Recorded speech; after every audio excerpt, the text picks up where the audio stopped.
Hello and welcome back to our channel. So today in this video, we are going to discuss about how to reset Google Chrome. So without wasting much of our time, let's get straight into the video. So if you want to simply reset your Google Chrome, all you can do is simply go to Chrome. Once you're in your Chrome, all you gotta do now is simply tap on the three dots on the top right hand side of the corner. After doing this, you can simply find the settings option. Go to the settings and there you can simply find the reset page option. You can simply go and tap on reset section by simply turning off all the menus or changing it to default.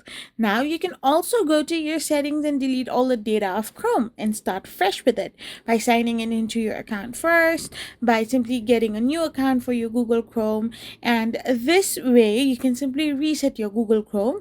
Now all the bookmarks, browser history are still there, but the main settings are changed to default.